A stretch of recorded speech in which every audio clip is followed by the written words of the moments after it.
দাখিল 2025 তোমরা যারা আজকে তথ্য যোগাযোগ প্রযুক্তি পরীক্ষা দিয়েছো, তোমাদের সেই তথ্য যোগাযোগ প্রযুক্তি প্রশ্নের সমাধানটা আমি দিব। তো আশা করি তোমরা এই প্রশ্নটা পেয়ে তোমরা কে কত নাম্বার পেয়েছো সেটা বুঝতে পারবে। তোমরা যদি আমার চ্যানেল রফিকুল এডুকেশন বিডিতে নতুন হয়ে থাকো, অবশ্যই চ্যানেলটিকে সাবস্ক্রাইব করে রাখবে, আর ভালো লাগলে লাইক কমেন্ট করবে।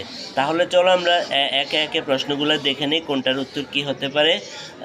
1 নম্বরে তোমরা যে উত্তরটা দিবে সেটা হবে লেয়ার ক। তারপরে 2 নম্বরে তোমরা যে উত্তরটা দিবে সেটাও ক। তারপরে 3 নম্বরে তোমরা যে উত্তরটা দাগাবে সেটা হবে ছোট গ।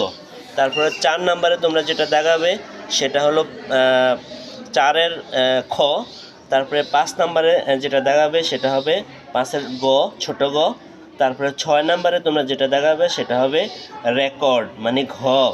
তারপরে আমরা চলে গেলাম 7 নম্বরে। 7 নম্বরে তোমরা যেটা দাগাবা সেটা হবে ক। তারপরে 8 নম্বরে তোমরা দাগাবা বড় ঘ। তারপরে 9 নম্বরে তোমরা দাগাবা ছোট গ ডিজিটাল কন্টেন্ট। তারপরে 10 নম্বরে তোমরা দাগাবা হোয়াইট অ্যারো মানে খ। তারপরে 11 নম্বরে তোমরা দাগাবা খ মানে ফ্রিল্যান্সার। এই ছিল প্রথম পৃষ্ঠার প্রশ্নের আনসার। এবার আমরা চলে যাব দ্বিতীয় পৃষ্ঠা। নিচের কোনটি ডেটাবেস প্রোগ্রাম? এটা হবে গ ছোট গ। তারপরে 13 নম্বরে তোমরা দেখাবা ছোট গ MS ওয়ার্ড।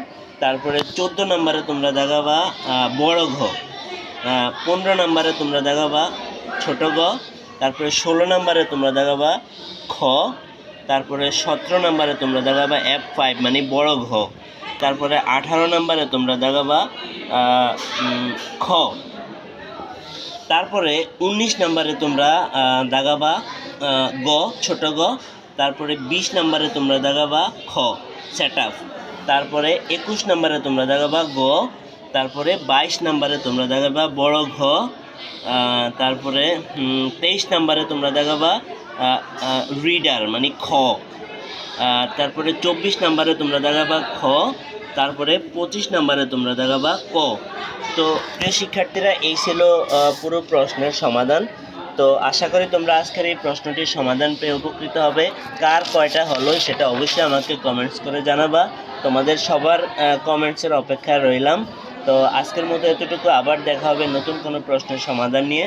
সে পর্যন্ত সবাই ভালো থেকো। আল্লাহ হাফেজ।